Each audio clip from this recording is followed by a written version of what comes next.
Here with us for this first afternoon of the Environmental History Conference, which this year, as you've understood, is dealing with the notion of the unknown, learning from the unknown, considering the unknown, trying to see how one can position oneself in a situation that is going to be unprecedented for humanity because of climate change. And as always, we're trying to not looking necessarily for precedent, but trying to understand the diversity of possibilities that the past offers to put it into connection with present stakes. And what's a better way to do that than having with us David Wengrow to start the afternoon. David is a professor of comparative archaeology at the University College of London. His research explores fundamental questions in human history and culture, including the dynamics of social change and the roots of equality. You've published many books, from the origins of monsters to the origins of states in ancient Egypt, and you're also known worldwide as the co-author of the book The Dawn of Everything. There was a bestseller that you wrote with the late David Graeber. And so I think that we're going to be able to start with this conversation with a very nice bridge with last year's conference that was called Far from the Garden.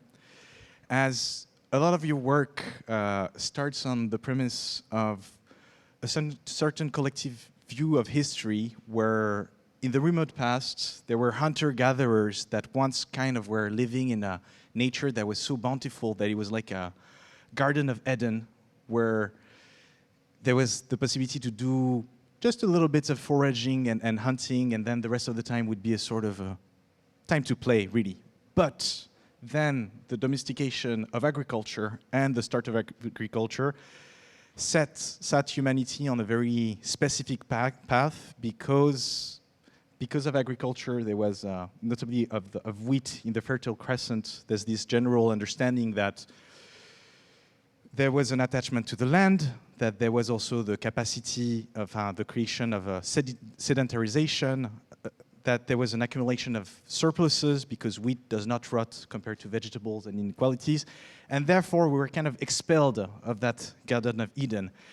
And that would have led town to become larger and larger, leading to cities, which then came to civilizations, and then job specializations, hierarchical systems.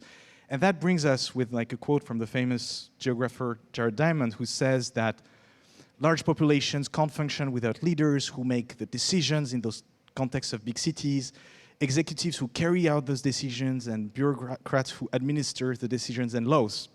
So in a nutshell, civilization would justify all forms of inequalities. And that's why still Jared Diamond has characterized agriculture in this sense as the responsible factor for all of that, and therefore the worst mistake in the history of the human race.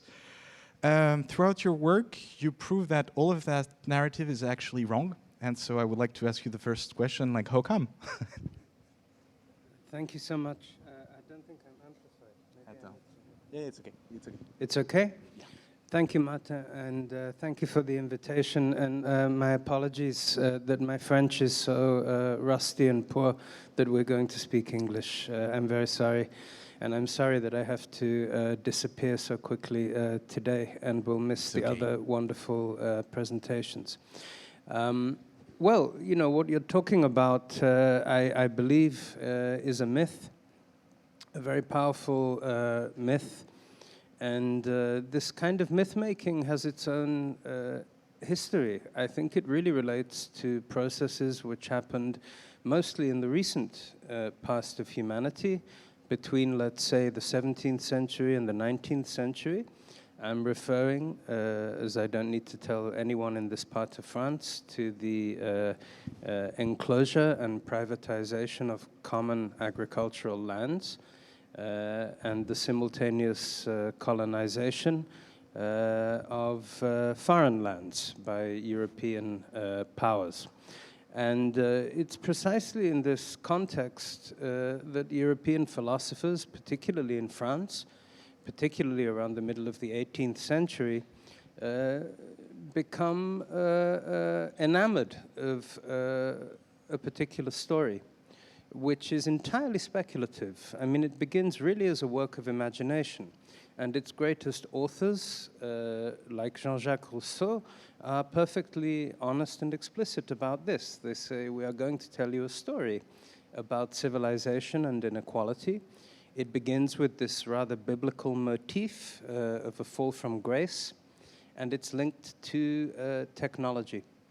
It's linked to the inception of agriculture and the end of what they call a state of nature, humanity in its state of nature.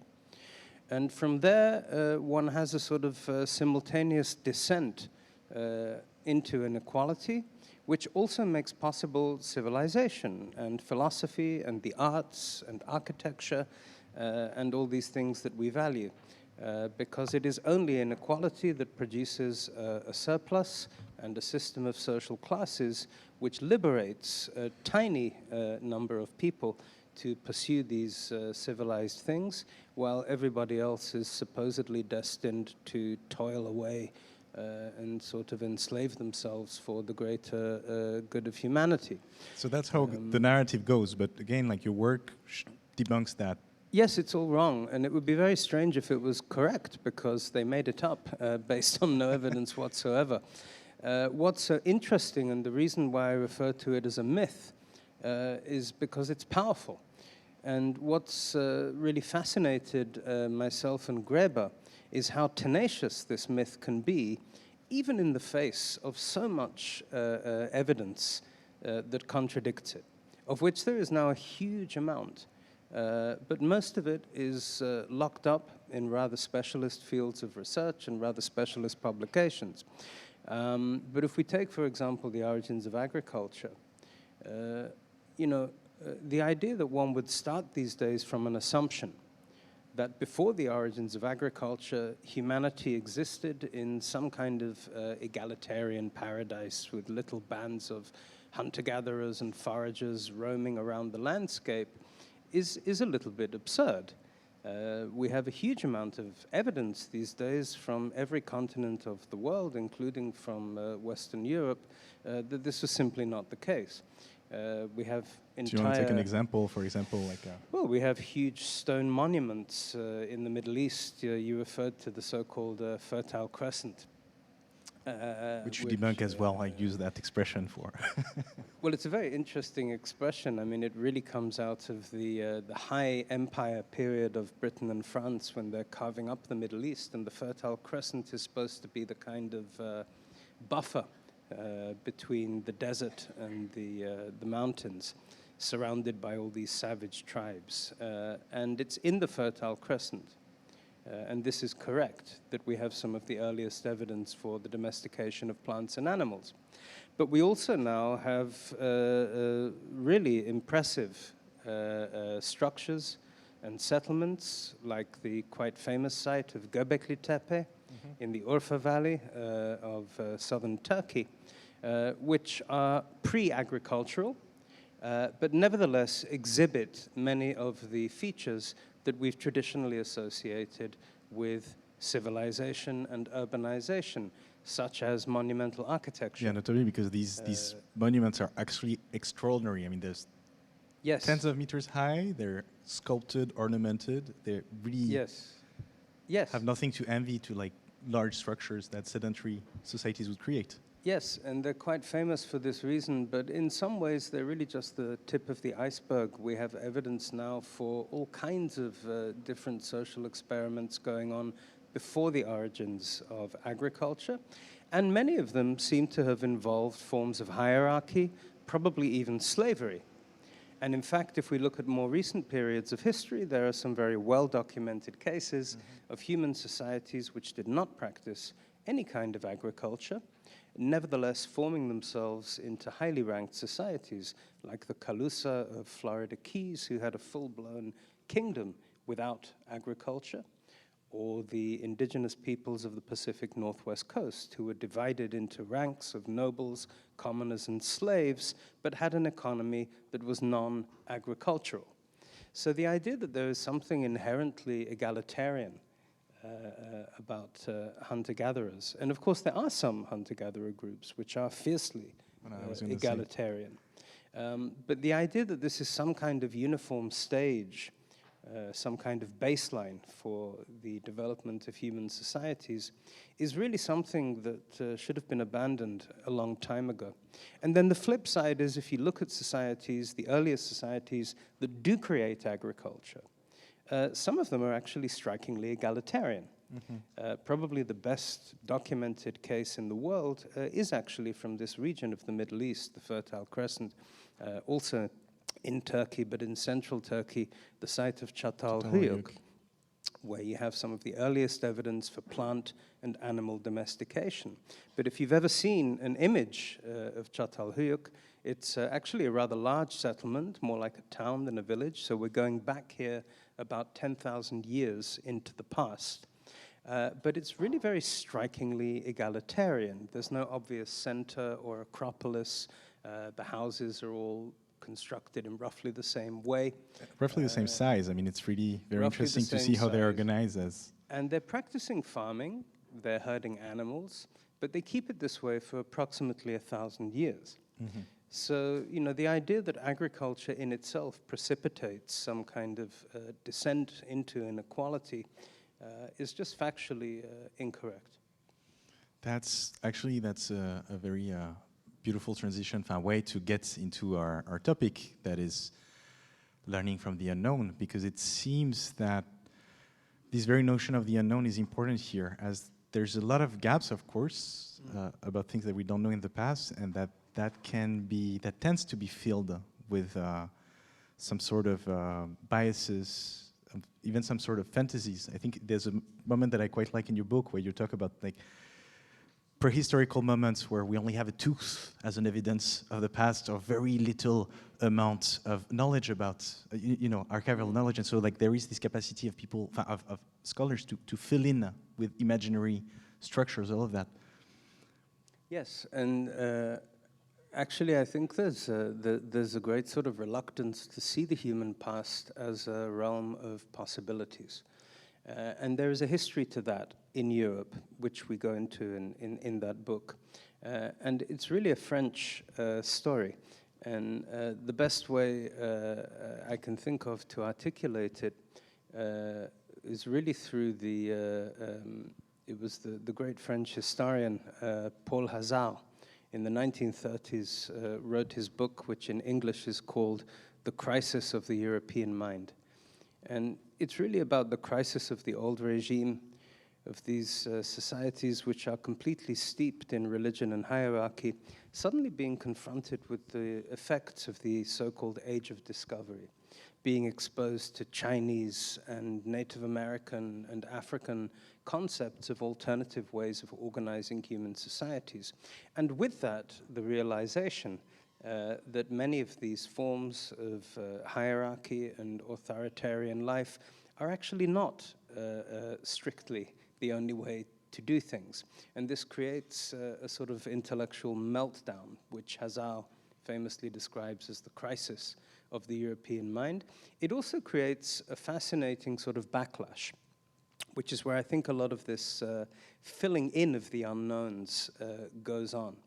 And the really central figure here is the French economist and physiocrat Anne-Robert Turgot, who of course was mingling in the same circles with Graffigny and Rousseau and their whole literary group in the salons of Paris at the time. And it's really Turgot who comes up with this notion that I think we very much still live with. Which, if you think about it, makes a lot of sense in terms of the situation of France and Europe in the world at the time. Because for progressive thinkers at the time, it was very striking, I think, that the only thing that European societies were ahead of everybody else with was actually technology, and particularly military technology, and extractive, what you might call extractive technologies.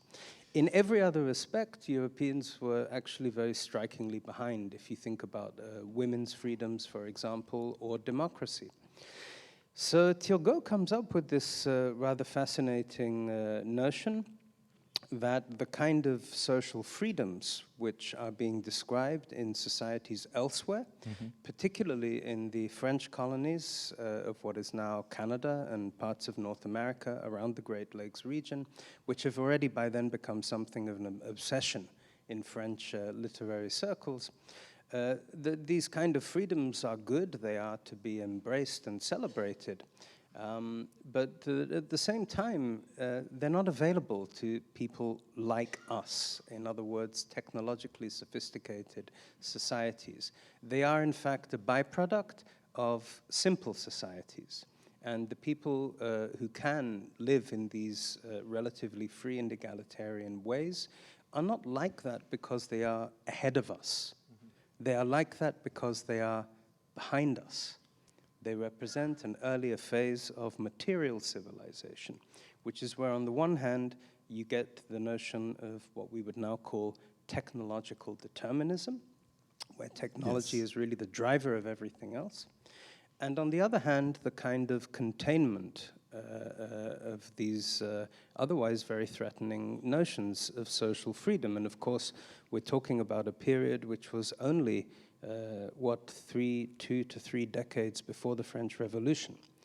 So it's interesting because I thought, when I would ask you this question, I didn't expect you to go so deep into Turgot and that specific moment. But that's very interesting to see that this is one of the roots of that specific way of filling in a certain discourse about this evolution. But this kind of evolutionary discourse of history, that there were stages from hunter-gatherers to groups to civilization, like you can still find a fair amount of those traces in a whole lot of literature today about how we perceive history. Yeah, it's simply assumed that if you classify human beings according to so-called modes of production or modes of subsistence, that it's going to make some kind of sense, and that these basic classifications are going to tell you something about their political systems, their systems of morality.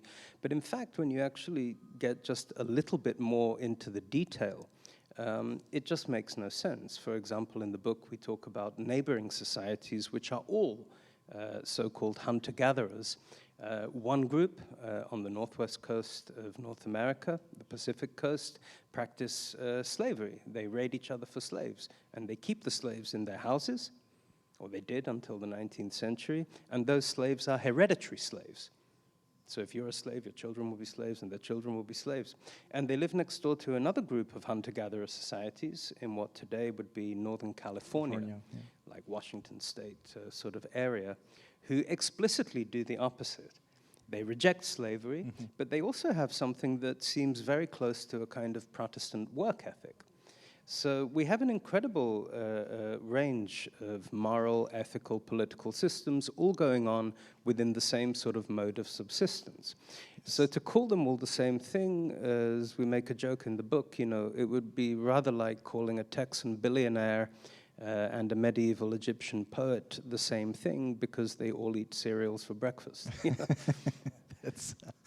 No, but you shape out very beautifully how one of the problems of this evolutionist thinking is that it takes some, different elements of different societies that were functioning in symbiotic relationships, and erase that kind of continual exchange that they had between each other. Well, it comes down to the issue of political consciousness, and actually I discovered just recently, as I was telling you the other day, Turgot really meant it quite literally when he talked about hunter-gatherers not being able to make conscious decisions about the kind of societies they want to live in. That was surprising. I discovered recently he actually extended this to the notion of language. So he believed that societies before agriculture actually had smaller vocabularies and were actually not therefore able to even produce complex thoughts. It was a rather fascinating, weird sort of idea. So what would it sound like when they would speak, according to Turgot, the society sort of grunts and noises or something, and then presumably with agriculture, you get whole sentences, and eventually people living in cities learn entire languages or language families or something, And it's actually quite, apart from being quite funny, it's quite important to remember just how peculiar some of these ideas were that we now take for granted. So it's really turning about like how not only the whole history was, whole historians were wrong. It's more precisely about like how Turgot is responsible It's for a really part of it. specific story, actually, and of course it then gets taken up in the Scottish Enlightenment by thinkers like Adam Smith and David Hume and so on. But it actually has a really particular genealogy, and I think it's terribly important to trace that genealogy and expose its specific roots. So I think that, this is very interesting, again, like to resist that temptation to cut down history in stages that have to be linked to one another in a sequence, whereas most of them were moving apart symbiotically. I think it would be interesting in the context of this conference, since we're trying to think of the unknown and we try to, I want to say quite desperately, avoid a situation where we're stuck between a denial perspective of climato-skepticism on one hand and a collapsological, the perspective of collapsology that has no hope into it either. And so one of the thing that is pretty important in that context is the very notion of how much an environment is going to determine the kind of social structures that will occur. And of course, again, like there will not be any precedent to what we're going to live in the future. It's not the question I'm asking to you, but the question that I want to ask you is like, what is your stance with all the work, the breadth of societies in the past that you've studied? Like, what do you give? Which place do you give to the environment? Like, what do you give more precisely? What do you give more precisely to the notion of environmental determinism? Can environment determine a certain course of history, according to you? I think this it's obviously a very broad question, but I think one has to take into account that our whole picture of what constituted ancient environments has been completely transformed over the last 3 or 4 decades. So entire regions of the world which were regarded as more or less pristine environments, I'm thinking here particularly of tropical rainforests, Amazonia, for example, now turn out to have entirely different histories and to have a strong anthropogenic signature, which reflects a density of human activity and human transformation of the environment that was simply not recognized by earlier generations of scholars.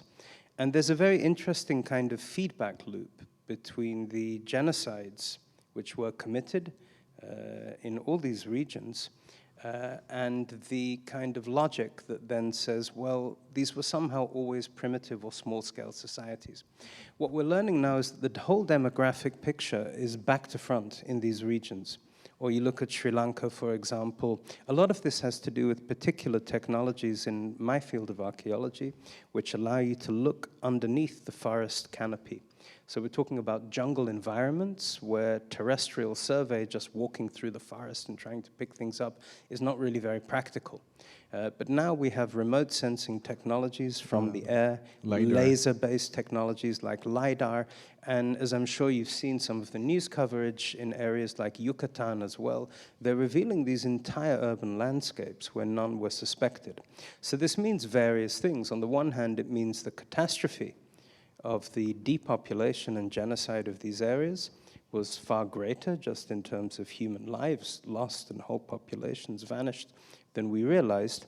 It also implies that the transformation of the environment has a different character. So, for example, actually in Yucatan, a lot of these regions which are now completely overgrown, and they become carbon traps.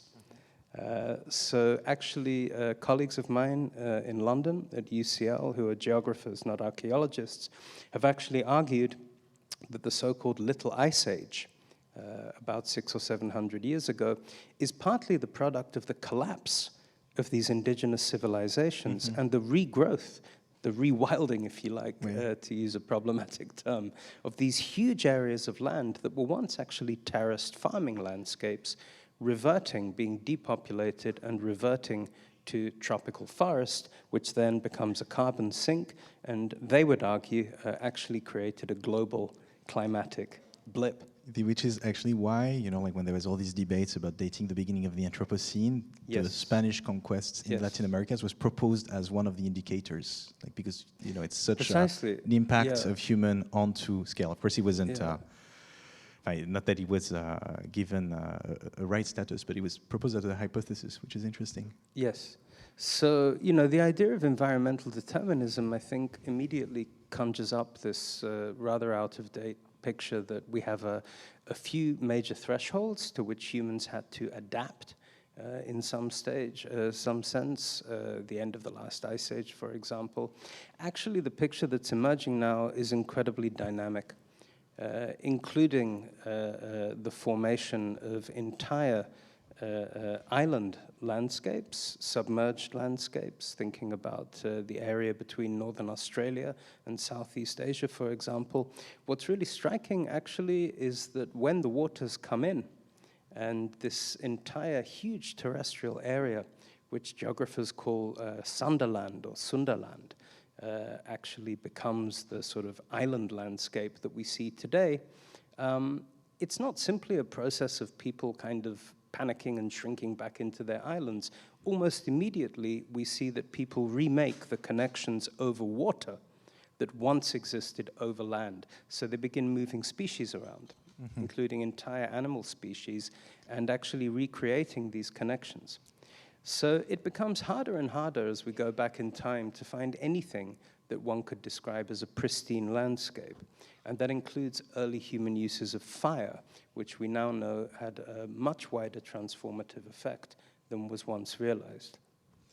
So, like that really, I mean, what you say make me think of an element that was in Gregory's talk yesterday when he reintroduced like the argument by Alfred Crosby about ecological imperialism. Yeah. This idea that there was that, you know, how ecology could shape the course of history, and notably drawing onto what he was calling the Columbian exchange, which would be how, again, in the 16th century, while you would have tobacco and paper flowing into Eurasia, you would also have temperate zones of North America and Oceania that were just perfect for the development of Eurasian crops because, you know, they wouldn't have any sort of competitors, parasites, and so on. And that you know, like in your book, like you're very interested in this notion of ecological imperialism, but you also put it into contrast with the notion of what you call an ecology of freedom. And I think that would be very interesting to hear you a little bit about this. Yeah, I mean, the Crosby book, where he talks about what he calls the neo-Europes, in other words, how landscapes like those of North America or New Zealand were completely and radically transformed by unleashing sheep, cattle, and other herd animals upon them, and European crops, of course, is true. It would be ridiculous to deny it. But as the title of his book suggests, Ecological Imperialism, it's really a story of conquest. And if you look at the way that his argument is constructed, he sees that as a product of something that goes back long before the European colonization of Oceania or America or Africa. He sees it, and he says this, I believe, explicitly, as being rooted in what he calls the Neolithic Revolution. He says, without the Neolithic Revolution, without the prehistoric origins of agriculture, you never would have had any of this. It is effectively a continuum of a story that goes back 8,000 years when the first farmers domesticated plants and animals, and their populations began to explode, and they began migrating outwards and colonizing the territories of hunter-gatherers, who almost immediately either were absorbed into farming populations or capitulated or were wiped out. So we have a story of ecological imperialism in Crosby's study, which is essentially also repeated in the famous book by Diamond, Guns, Germs, and Steel. Which steals a lot of the arguments. It's very similar, remarkably similar to the Crosby book, which was published, I think, about 5 years earlier. but I'll leave that to them. But, you know, it's essentially the same story, that it's essentially sort of one long story of hunter-gatherers getting pushed out of their lands by these rather successful and aggressive farming populations. Actually, if you look at the evidence of what happens all over the world with the beginnings of agriculture, it really doesn't look like this at all. Actually, it's a fairly exceptional situation.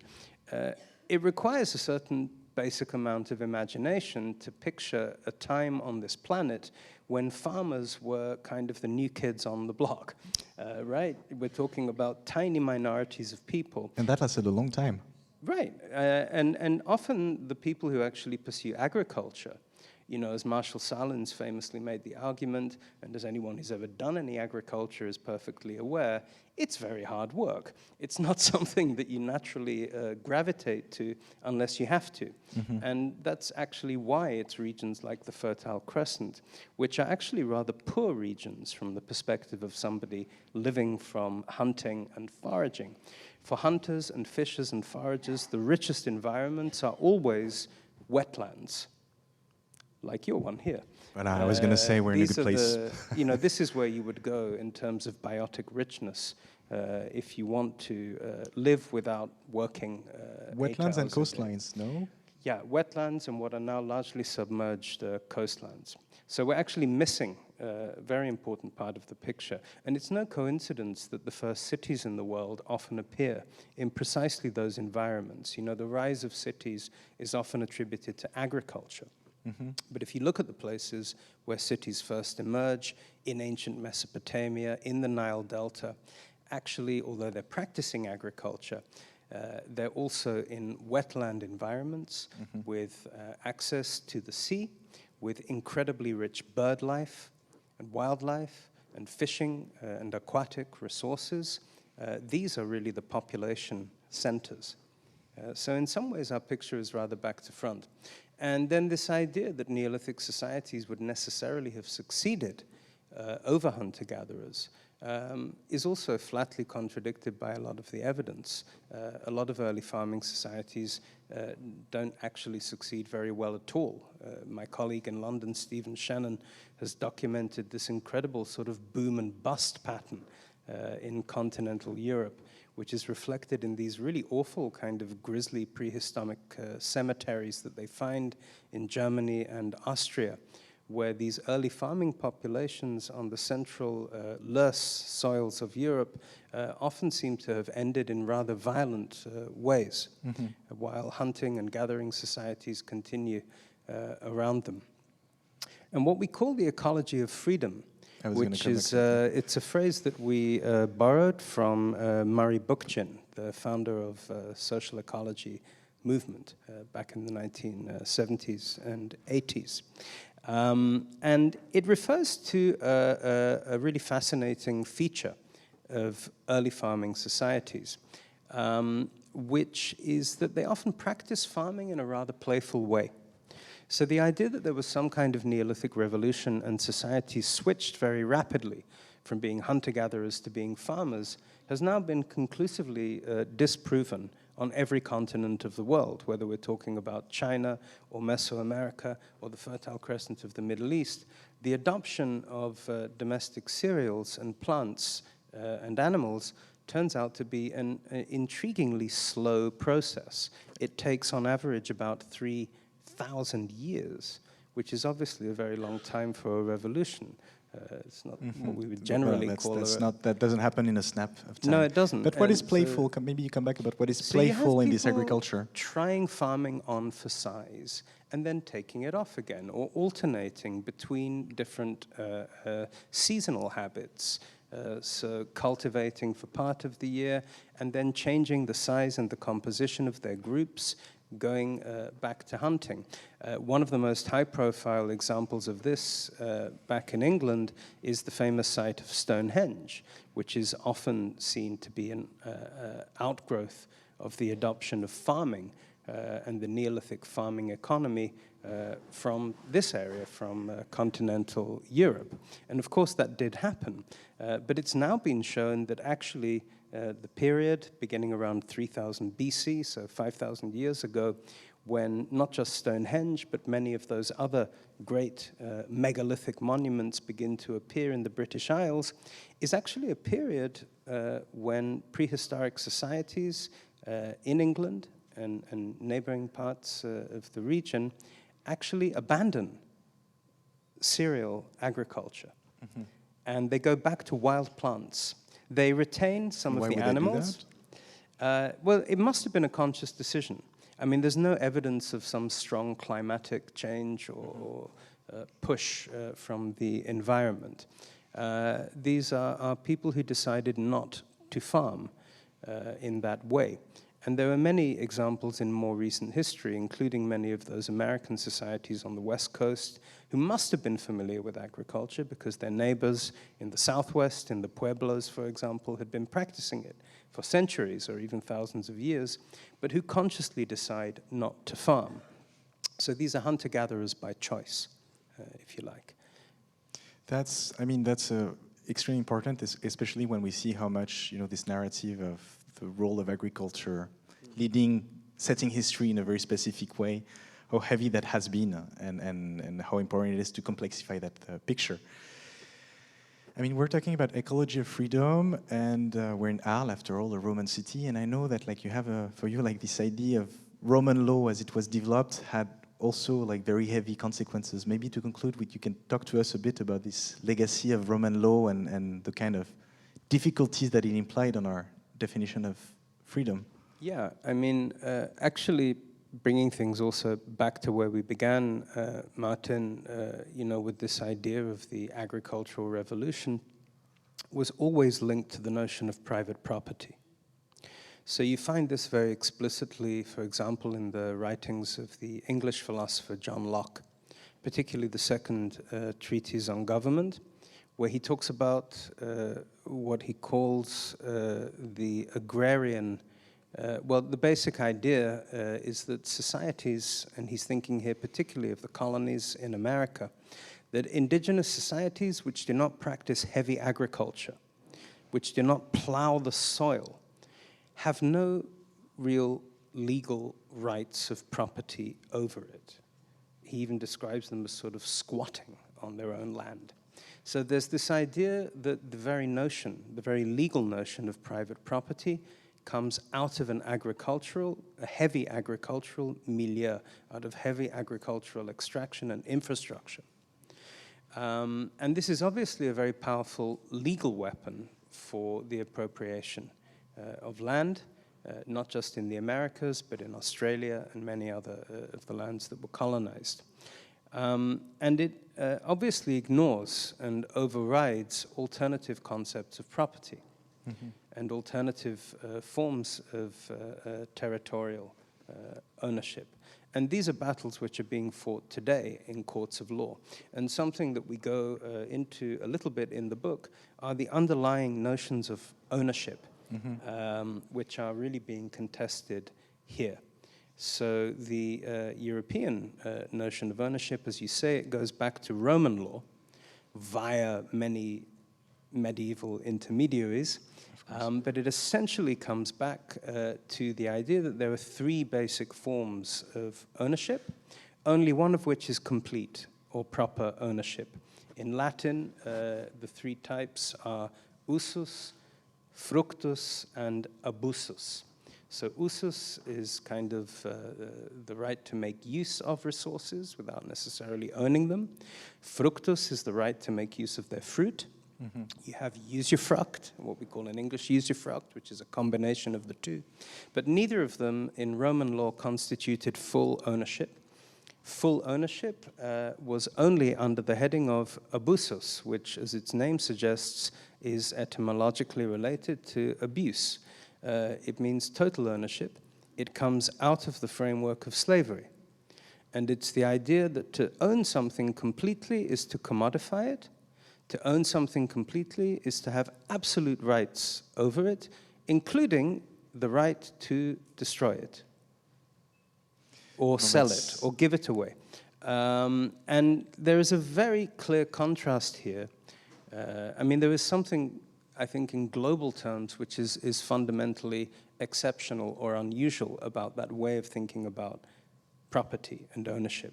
If you look at alternative systems of property and ownership in the Americas and other parts of the world, they often actually begin with the opposite notion, that to own something is actually to have an obligation to care for it. Mm-hmm.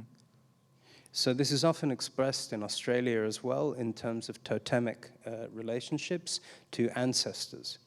So these are non-agricultural people who do have sophisticated systems of property, but they're not based in agriculture, obviously, because they don't practice it. They're based essentially in notions of the sacred and in relationships to ancestors who are, in fact, owners of the land. But to be in a relationship with those owners of the land is to have a duty of care to the land. It's a duty to make the totemic species flourish and create landscapes in which they can thrive. I think, this question of duty of care to the land is a very beautiful way to conclude this discussion. I think I just want to maybe finish with the fact that, like in a time where, there's really a huge community of scientists and thinkers all along who have all shown us how the course, we had to go toward avoiding the course of a catastrophe to come, and that, here I'm quoting you in a New York Times article where you say, to find yourself paralyzed with your horizons closed off by false perspectives on human possibilities based on a mythological conception of history is not a great place to be. It's not a good start. It's not a great place to be. And so I want to thank you for opening up, those possibilities and showing us that there was multiplicities of ways to construct world in other ways, and that therefore there are possibilities of unmaking the world as we know of it and maybe change the course of what will follow. Thank you, David.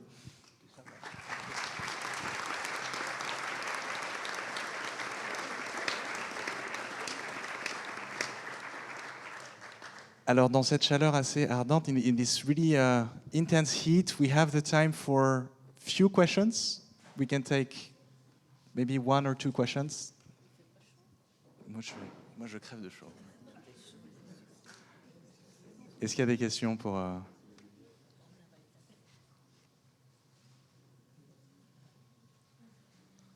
Otherwise, yeah, we take the time to land and we give another round of applause to David. Thank you. Merci, David. Merci beaucoup. Oh, that's great. That was great. That was great. Now I need to get my... Alors... Yes. Vous êtes sûr que personne ne veut poser d'autres questions? Moi, j'en ai plein d'autres. Maya, tu veux poser une question? Très bien. I'm sorry, I missed the beginning of the talk, so I don't dare to ask my question. But I was wondering if you see a real behavioral difference between the people who are agriculturalists and who consume de facto, I guess, but it's only a guess. Of course, with history, it's difficult to guess. If they consume more vegetables in that case than what they would have been hunting, or if these societies were mixed at a time in history where they split, so to say, if I understood well. And if this diet thing has maybe be also a factor for the freedom of the people who decided not to continue in the way of agriculture.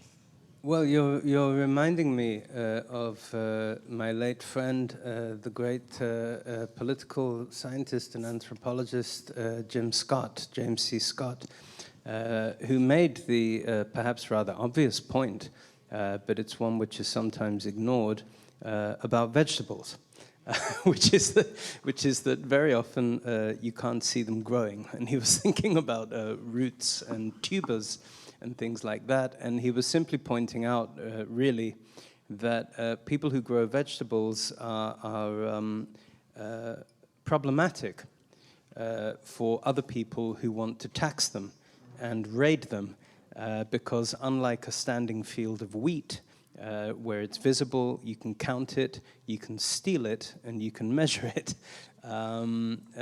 what you might call vegiculture is rather fugitive. Like other practices which I've talked about, like foraging, like being nomadic, like switching your ecological system around on a seasonal basis. All of these things have a certain freedom to them, which makes them harder for surveillance and harder for extraction. Having said that, there are some very interesting cases emerging of people rejecting vegetables too. And there's actually a wonderful case from the northern part of Australia, where, as you know, Australia was always regarded as the continent of hunter-gatherers. They had supposedly been hunter-gatherers forever until the British showed up in Botany Bay. And perhaps some of you are familiar with the book Dark Emu by the Aboriginal scholar Bruce Pascoe, which turns this whole idea radically on its head. And some of the evidence he mentions there shows that before about 8,000 years ago, when the north of Australia was still connected to Papua New Guinea, across the straits, they were one landmass. And New Guinea, of course, is a very famous center of early farming. It's one of the earliest places in the world where people start cultivating crops, including yams, taro, roots, tubers. And now what they're finding are actually sort of relic landscapes of agriculture in northern Australia from that period, before the two land masses were flooded and came apart. So it's almost like these kind of fossil cemeteries of agriculture experiments that went on in northern Australia and were then abandoned. And this is really kind of intriguing because it implies there must have been a point when the water started coming in and the two continents separated, when people standing on either side must have made a decision. So are we going to keep doing this, or are we going to go over there and do something else?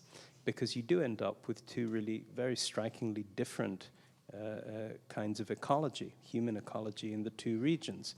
And again, this can only have been a conscious decision, and we're now finding evidence that it was not taken in ignorance. They were familiar with the farming option, and they decided not to do it. They took that decision. Any other question for David? Maybe a quick one? Wait. Hi, thank you very much for this very important book, The Dawn of Everything. And I think it's very enlightening to debunk this narrative, this mainstream narrative created by Europeans for Europeans, and how it also changes our understanding of history and even historical time, opening also new possibilities for thinking about the future. I was just wondering if you could also explain how you respond to possible objections regarding a certain possible romanticization or fetishization of the other, of like indigenous thought and experiences and so forth. Yeah, it's actually something we anticipate in the book and talk about it, because again, it's a very specific story, and it's a very fascinating story about where this notion of the so-called noble savage comes from. It's often attributed to Rousseau, but actually if you look carefully at Rousseau's writing, there really aren't any noble savages. There are some very stupid savages, and we therefore replace it with what we call the myth of the stupid savage.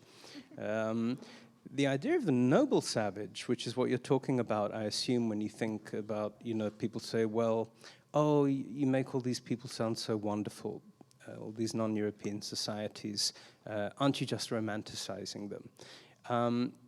This line of argument actually has a very specific origin too, and it originates with a group of eugenicists, really vile sort of racists, in London, at the Ethnological Society as it was then, particularly people like John Crawford, who was deeply involved with the East India Company and British adventures in Southeast Asia.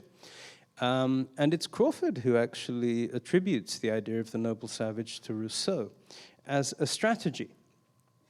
which works because you've just repeated it. So we're still using the strategy today. And the idea is basically that you have to have an answer.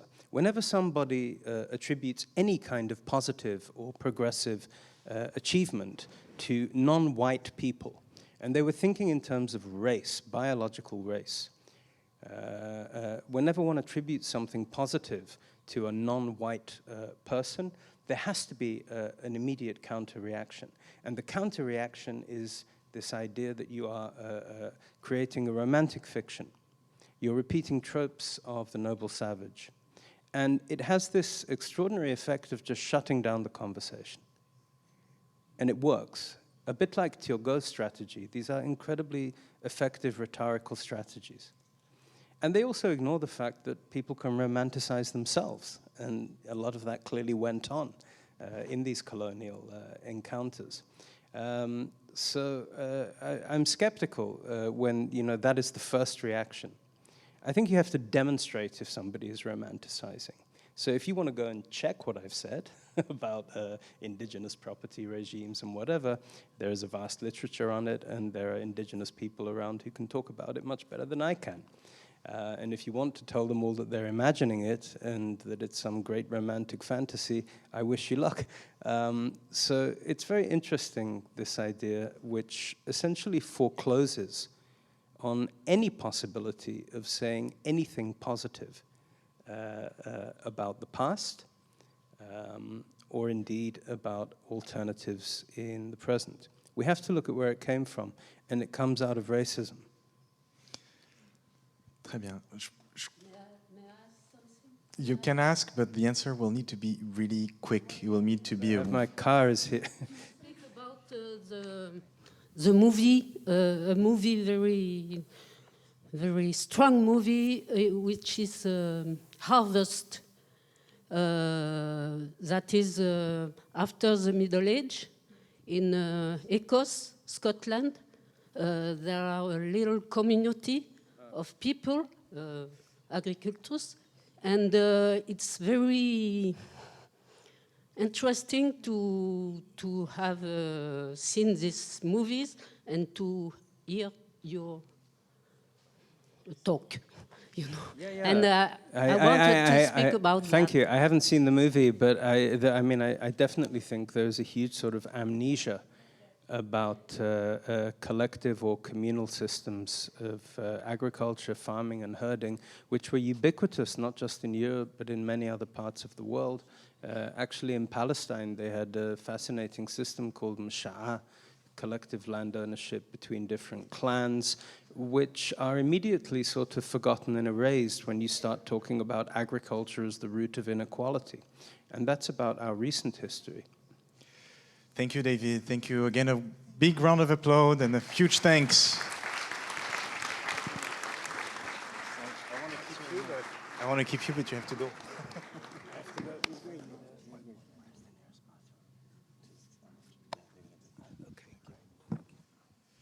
Ok, merci beaucoup encore une fois à David. Maintenant, nous allons avoir le plaisir d'accueillir Valérie Masson-Delmotte.